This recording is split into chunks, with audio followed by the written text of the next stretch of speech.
The 360 on Energy and Carbon, hosted by 360 Energy. On today's episode, we welcome guest Allan Fogwill.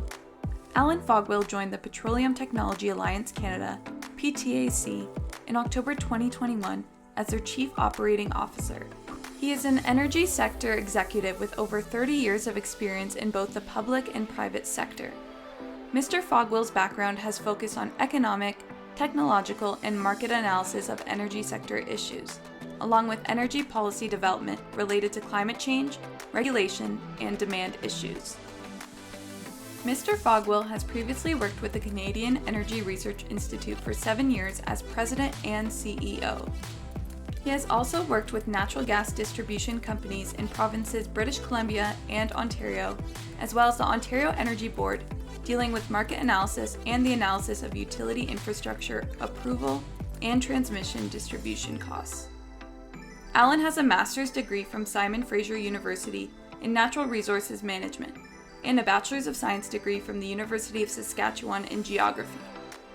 He has also served as a chair and CEO of the Canadian Energy Efficiency Alliance and the Canadian Gas Research Institute. Mr. Fogwill is a 15-year veteran of the Canadian Forces in the Signal Corps. Now let's get into the episode with Allan.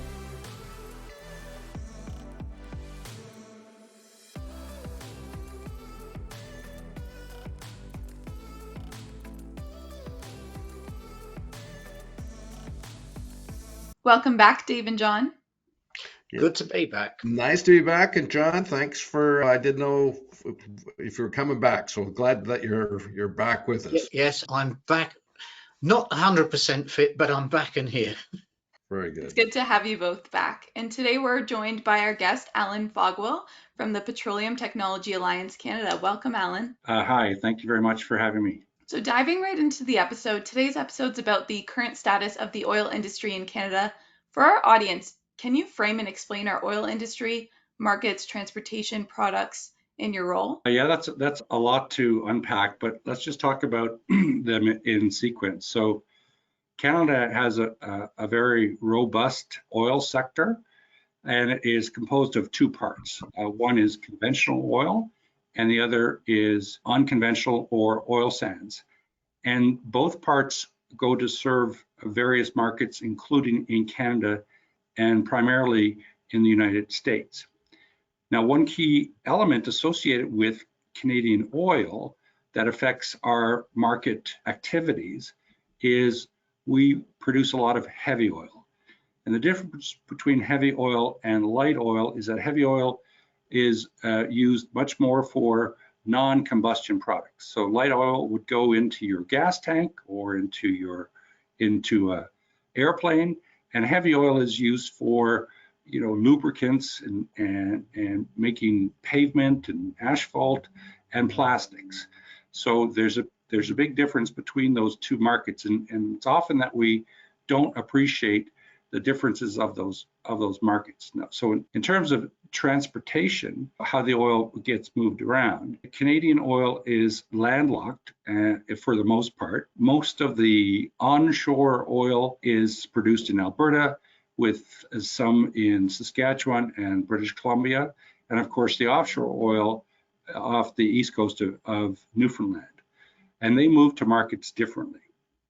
In the case of the offshore oil, they can move to any market in the world because they fill up the tankers offshore, and then those tankers can go anywhere. And we do have a globally very robust market for oil, both light and heavy. If you're looking at onshore, the major transportation option is pipelines.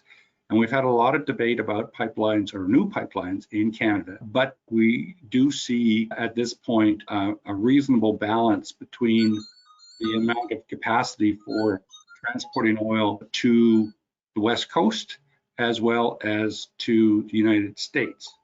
There's also some transportation of oil back into Canada from the US, and this is US oil into Central and Eastern Canada. So we have a very complex market. Much of the oil and oil-based products for Western Canada is served by Canada, and much of the products for Ontario eastward are served by other jurisdictions. The US is number one. Other importers include Kazakhstan and Norway, and to a lesser extent, Russia. Okay, so Allan, that's a lot, like you say, to unpack. And I've known Allan for some time and has a wealth of knowledge and experience in the energy industry, and I mean all parts of the energy industry. But can you describe what your current position is and your role, the way it's set up right now?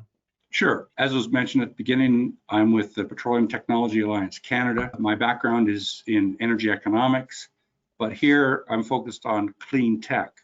So this alliance, which is made up of oil companies and service providers, is investing significant dollars in developing new technologies to reduce the oil sector's environmental footprint. And we do that through multiple approaches. One is looking, of course, at emissions, CO2, and in particular right now, another is looking at biodiversity and how to minimize the impacts of biodiversity when a site is producing and how to eliminate those long-term impacts after the site is closed. Water management, quality and quantity, the retirement and closure of wells, and also general reclamation and remediation activities. So the industry has recognized this for a long time. In fact, our organization's been around for 25 years.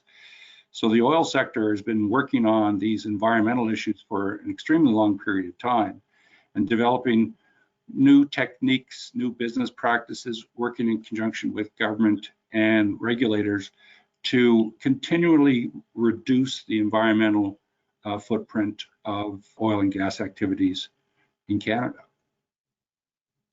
Follow-up question is, when you look at Canada's government requirements on the oil industry, are we pretty stringent and doing more activity in comparison to other countries around the world to help clean up the oil sector?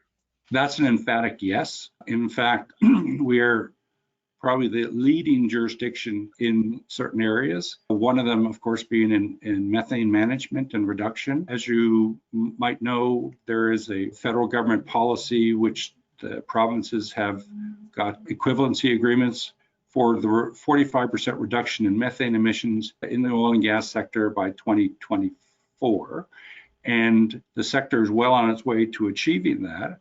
And in fact, at this point, they're looking beyond that already to the stated policy goal, although it's not in regulation yet, of a 75% reduction by 2030. The reduction by 2024 will be complete.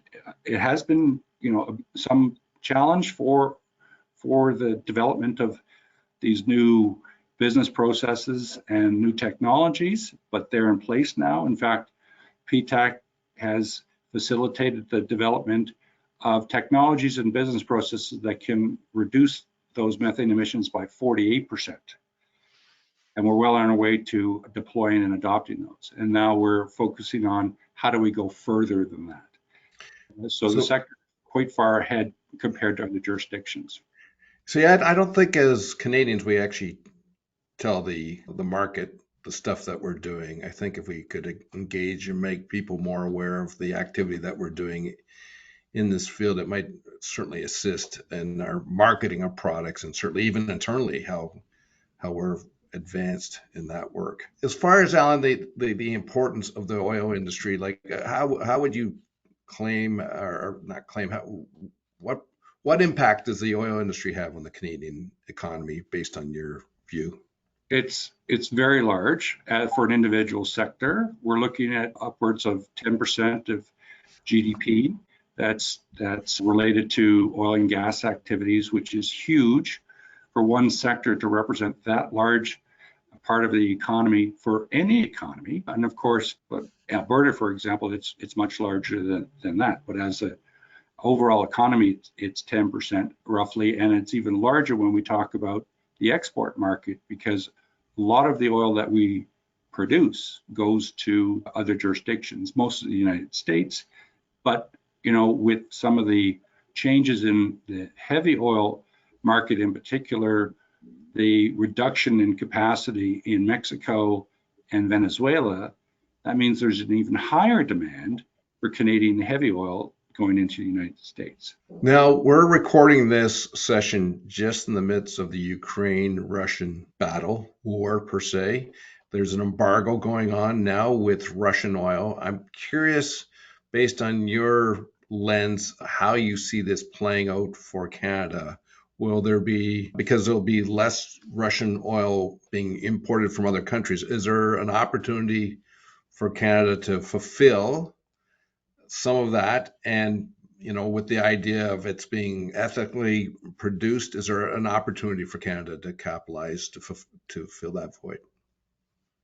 Well, it's definitely a terrible situation, and can't imagine how people over in Ukraine are feeling these days, given that their country and their cities are under siege.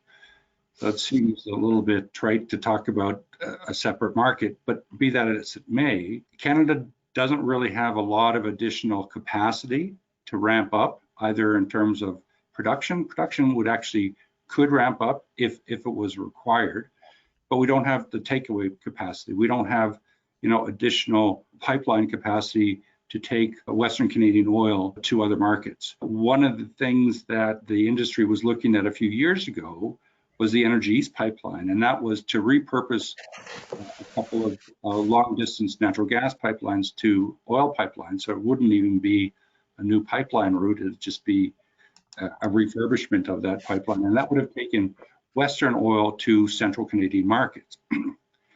But as it stands right now, that is not in place. There's been some expansion of the takeaway capacity from Western Canada into the United States, but nowhere near the roughly 10 million barrels a day that the international market will face with respect to boycotting, if they do ultimately boycott Russian oil. There is some spare capacity in the OPEC nations, probably 2 to 3 million barrels, which is not enough to make a difference. If Iran came back into the international market, there may be 1 to 2 million barrels there. And although the major economies are talking about releasing oil from their strategic oil reserves, they're only talking about releasing 60 million barrels in total. And yet the world consumes 100 million barrels plus a day. So you can see where that 60 million barrels is not going to make much of a difference. What does that mean for us? It means higher prices for oil and gas. And that's really the only way we're going to get around that at this point. If you have higher prices, of course, you subdue demand and you're able to bring the market back in balance. These markets don't move that quickly. They never have, and they never will. When we have excess supply, we store it, and then it can respond to demand. But at this point, we are not looking at excess supply. We're looking at 5 to 7 years of underinvestment in oil and gas production because of a variety of reasons. So that means our markets and our infrastructure are not there to serve the demand that we're seeing across the globe. So short answer to your question is, we're not going to be doing much more than what we're doing right now in terms of production, and we are going to see higher prices. And for how long that lasts, well, that depends on the conflict going on now between Russia and Ukraine. Right. Yeah, it's interesting, isn't it? Would a reduction in our usage as a result of this be sustained after the conflict ends? My experience with fuel shortages in the past is that we tend to hunker down for the short term. We get through a supply issue like this, and then there's a rebound afterwards. So I'm not really, it's as you started out with this is a horrific situation, and it's one, perhaps in a way, because it's connected with energy supplies, it's good because it's making everybody, a lot more people aware of what's going on. Perhaps if it wasn't so strategic in those terms, we wouldn't be discussing it as much as we are. I'd like to sort of move back on to talking about Canadian oil and gas and its carbon footprint. And a lot of observers regard it as being, a higher carbon oil. Some people even refer to Canadian oil as being dirty oil. And I'm thinking that's probably a misconception, but I'm an external observer, from somebody on the inside. How do you respond to that? Well, as I said before, the industry has been working for many years, decades really, in terms of trying to reduce its environmental footprint, and a high priority within that overall environmental footprint is emissions, so CO2 and methane in particular. And methane is, of course, a very significant greenhouse gas, and the sector is on track to meet the 45% reduction target by 2024. And there's no one else in the world that's doing this, no one. And we have the tools and the processes in place to find the solutions to get to 75% by 2030. Now, at what cost at this point, we don't know. But in terms of the cost associated with getting to 45%, we're looking at upwards of $5, maybe $10 per ton of CO2 equivalent. So we've got some very significant opportunities to do more in a shorter period. The emissions from the oil sands are higher than average for heavy oil, but the oil sands has been reducing their CO2 equivalent emissions by about 1 to 1.5% in terms of intensity per year.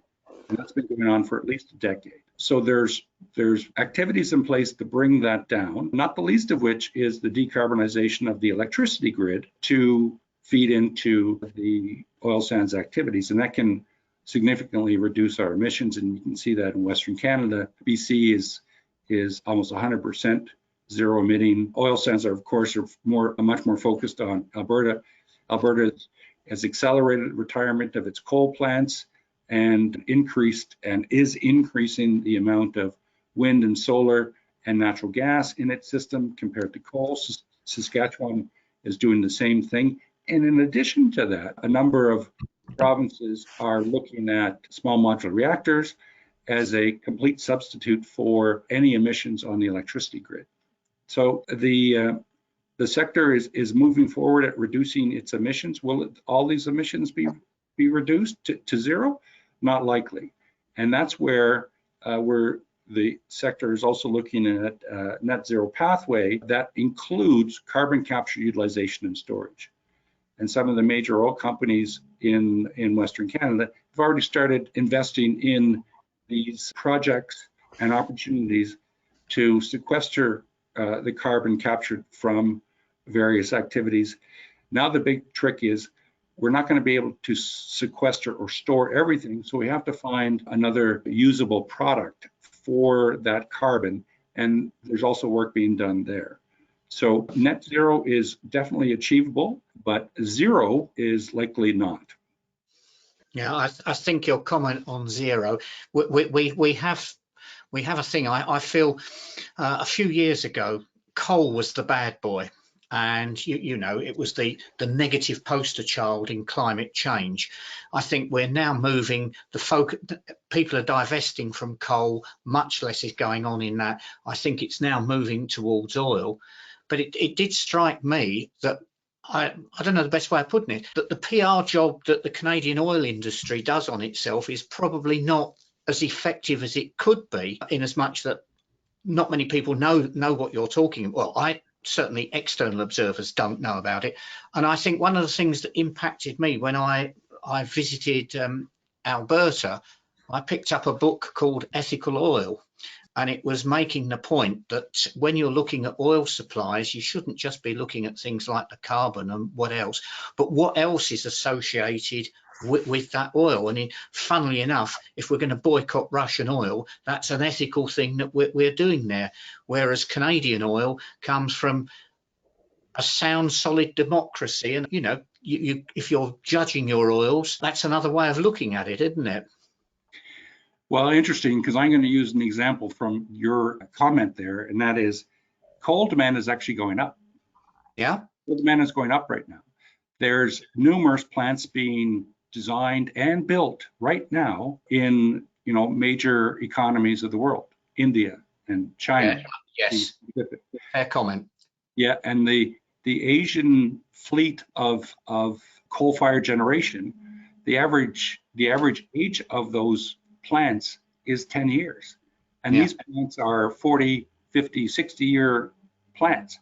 So we're still not past coal. It's unlikely that we would move, let's looking at it from a electricity perspective, it's unlikely we would move from coal to oil. It's much more likely we will move from coal to natural gas. Yes. Because the cost associated with natural gas is lower, generally speaking, than oil. And of course, it has fewer issues to deal with respect to emissions. So when it comes to the markets, where we have a lot of what I would call inaccuracies in discussions. Yes. And, you know, there's been a lot of debate about oil and gas and staying on it or getting off. And, you know, one of the elements that people talk about is electrification, right? And we can say that, you know, we can move off of oil for our transportation sector. Okay, that's fine. We still have to create or produce 50 to 60 million barrels a day for non-combustion products. So we're not going to move off oil and natural gas entirely. In addition to that, if you look at moving from the oil market to the electricity market to supply our transportation sector, that means you need to double, and in some cases triple the size of your electricity grids. And that's only looking at well-established, developed countries, high reliable electricity grids. We don't have that everywhere. People, I don't think, appreciate the fact that in a lot of other jurisdictions outside of North America and Europe, you get regular blackouts and brownouts. So how do you keep your transportation sector as well as the rest of your economy fueled with electricity when you're tripling the demand for it? And coming back to your original point about the messaging, there's a lot of debate out there with half the facts. And at some point, we need to have a mature debate and allow people to actually make their point and listen. We don't listen to each other anymore, which is kind of frustrating and really disappointing, because there are ways that this sector, oil and gas sector, is bringing solutions to the table for this challenge we have in terms of climate change. Furthermore, if you even look at the Paris Accord, which was drafted to reduce emissions, the Paris Accord in and of itself talked about 1/3 of those emissions reductions coming from net negative activities, carbon capture, utilization, and storage. And so even in the idea of this global plan for reducing carbon emissions, we're still not talking about all the elements that are actually in the agreement, because there's people saying, no, it can't be carbon capture, utilization, and storage. It has to be the elimination of oil and gas and then renewable electricity. So thank you for that, and thank you for picking me up on my European North American view, because the minute you started talking, it resounded with me on a project that I got involved in the Philippines, which was converting a significant steam raising boiler plant from heavy oil to coal because of the coal supplies that are there. So I think that is a very valid point. We tend to get a bit blinkered with where we are, but I want to pick up on something else, what you're talking about discussion, and it's something I observe in too many things today, in opinions. We seem to have to be binary. We're either for or against. You know, it's this or it's that. You know, this is good, that is bad. And in fact, in environmental solutions and sustainability solutions, there's a whole spectrum of answers. And yes, as you say, I think one of the problems is that, you know, we have a group here at the moment, Insulate Britain, who are actually super gluing their faces to the road to stop traffic going through. You know, you get these extreme views, and anything involved with fossil fuels is, you know, really bad to them. But, you know, you made the point there, and I think it's a really strong point that's often overlooked. how much of oil is actually a feedstock rather than a fuel. And, you know, you've got to look at what you do with that. So, yeah, thanks for the correction. It was a very valid one. And you're right, we've got to, and it becomes increasingly difficult. We've got to look at these things far more in the round, haven't we? Yes, we do. And I mean, if you think about the UN sustainability goals, there's much more, or many more goals than just reducing emissions. There's goals related to equity. There are goals related to gender balance. There are goals related to biodiversity. There are goals related to governance and a rule of law. There are many goals, and yet we seem to be wanting to optimize for one. Now, is there a problem that we have to deal with? Of course there is, but we have lots of problems we have to deal with, and focusing on one to the exclusion of others is going to get us a suboptimal outcome. And all you have to do is look at a couple of examples, one in the energy sector and one more recently in terms of COVID, that not everyone has the same values. So if you look at the energy sector, a few years ago, France decided to increase the price of transportation fuels by a few cents. And they had the yellow vest riots. Only a few cents. And if we're talking about an overall transition away from oil and gas, it's going to cost a lot more than that, right? Which is another thing. We don't hardly ever talk about how much things cost. We only talk about what we need to do and what technologies we need to do it with. So that's one example within the oil and gas sector where the value of reasonable price seems to outweigh the value of reduced emissions or tackling climate change. So how do you deal with that divide? In terms of COVID, it's an even more stark example of facts over emotions when we talk about the vaccine debate and people not wanting to get vaccines. Is that a logical position or a factual position? From my read, and I'm not a medical professional, but I've only been looking at it as a layperson, it looks like the facts are highly in favor of the benefits of getting vaccinated. Yet there's a lot of people that won't do that. Are they wrong, or do they have different values? I think that's a very good point. You're talking about all the challenges there. I hope a simple question.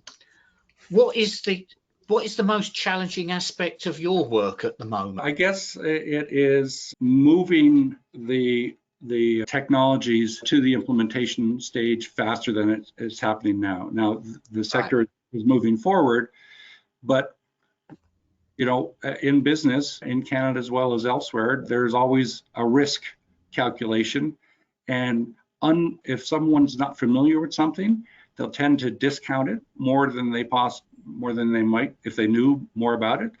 So it's just getting the word out to not only the Canadian oil and gas sector, but also elsewhere, that there are technologies out there. And in fact, Canadian companies have been at the forefront of doing a lot of good work with respect to many different areas. In terms of carbon capture, for example, the first big carbon capture activity in the world was in Saskatchewan. The government and the people of Saskatchewan created a major project that cost them $1.5 billion, and for the people of Saskatchewan, that's a big price tag. And they've developed a carbon capture technology that are now being used elsewhere. China's building a carbon capture, at least 2 carbon capture units in their jurisdiction that are 10 times the size of the one in Saskatchewan, but they're using the same technologies. We are well ahead of most other jurisdictions in terms of these technology solutions. We need to be as aggressive in terms of adopting them as well.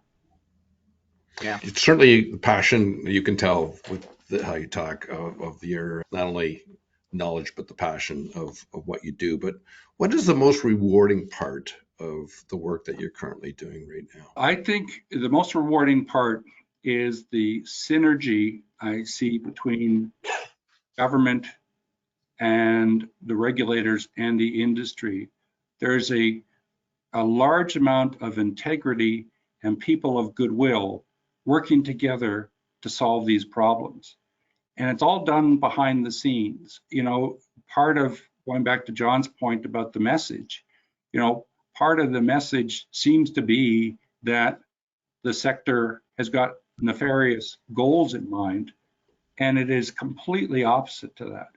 There are highly credible people with a lot of integrity and a lot of innovation working together on all sides of the issue to move forward in the most cost-effective and efficient way possible.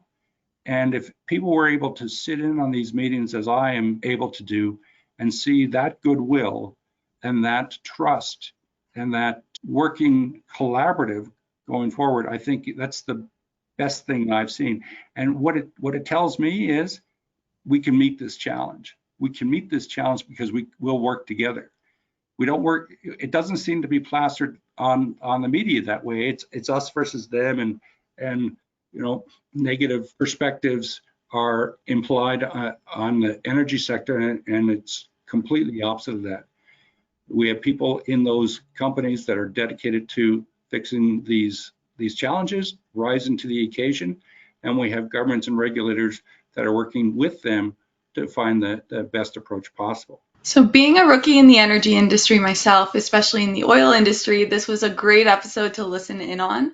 I want to mention a few of your points. So your emphasis on methane emissions is a great reminder for our listeners that although most targets outline carbon dioxide, we need to pay attention to other greenhouse gases and our targets there. So thank you for that reminder. Another point that I think is crucial, and I always talk to Dave and John about this, but moving to electrification is easy to claim, but it requires a lot of work, which I think not many people realize.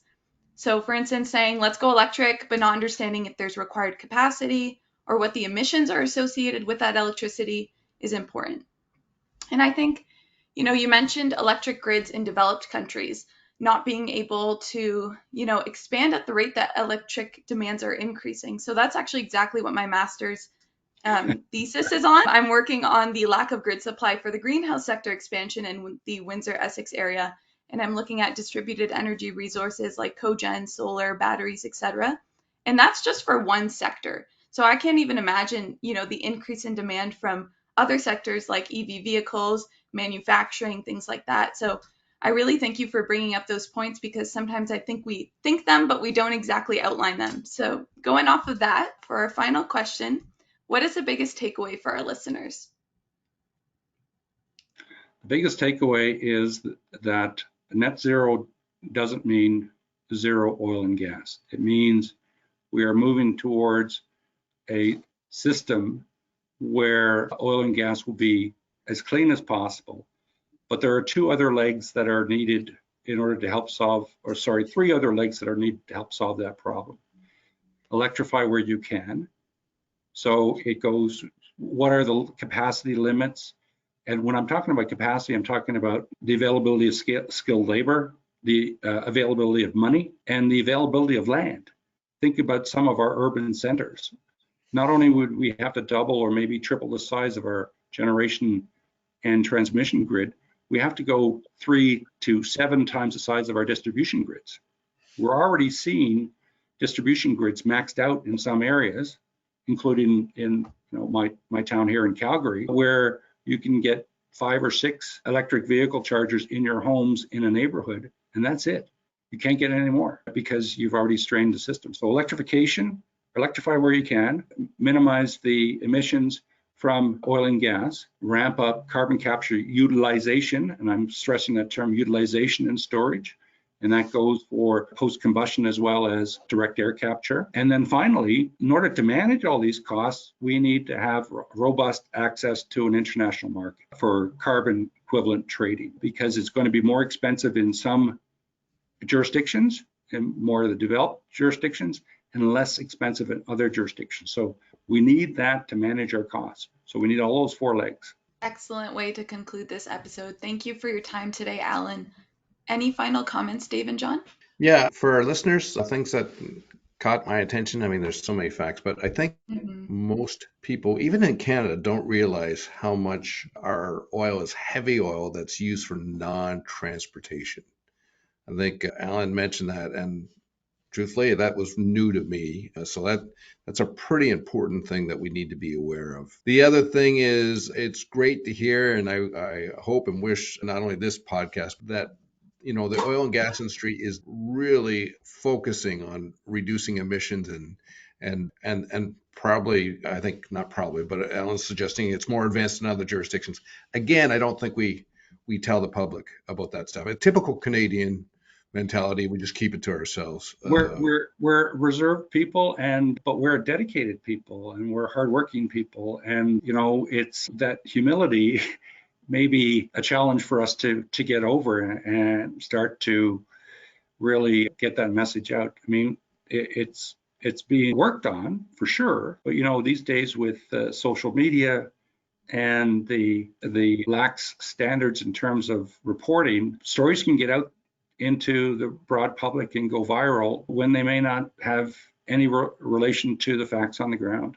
Yeah, I thank you for that. I think it's always difficult to sort of come up with little comments at the end, but I think one of them, we talked about this sort of binary situation, and I think the solution to that is we all have a duty to become better informed. Part of that is actually, and I think that younger people have got to grasp very much as well, not looking at you there, Lysandra, but is a lot of our facts today come via a sound bite, for want of a better word, in social media, and before somebody's even checked it, they've shared it with somebody, and that starts to give credence to whatever's out there. I mean, I do notice now that on social media, if it's about COVID or Ukraine, you may get a thing pop up saying, have you read this before you share it? But I think we all have a duty to become better informed and perhaps to help inform others, which I hope we're doing through this series of podcasts. I do as well, John.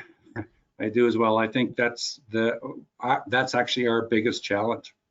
Yeah. And just to end up with one other fact with respect to how people view this debate in the media versus how people really feel. There's a group out of the University of Ottawa called Positive Energy, and they do a lot of survey work about people's trust in decision processes, policy development, and our activities around, the evolving energy system, in an age of climate change. And their surveys show that the majority of people in Canada are comfortable or are in agreement with doing what we can to improve our oil and gas environmental position, but they are nowhere in terms of this binary, yes, oil and gas or no oil and gas. They're right in the middle, say, yes, well, let's do this in the best way possible because it gives us other benefits as well. Food for thought. Yeah. Well, Alan, Dave, John, thank you for your time today. It's been a pleasure. Thanks very much, Alan. Thank you. That's all for today's episode of the 360 on Energy and Carbon podcast. Thanks for listening. Make sure to check us out on our website at 360energy.net and follow us on LinkedIn at 360 Energy Inc. Tune in to our podcast on Apple Music, Spotify, Anchor, or other listening platforms by searching the 360 on Energy and Carbon. You can watch the video recording and subscribe on YouTube at 360 Energy Inc. Email us your feedback at podcast@360energy.net or comment on our LinkedIn posts. See you next week.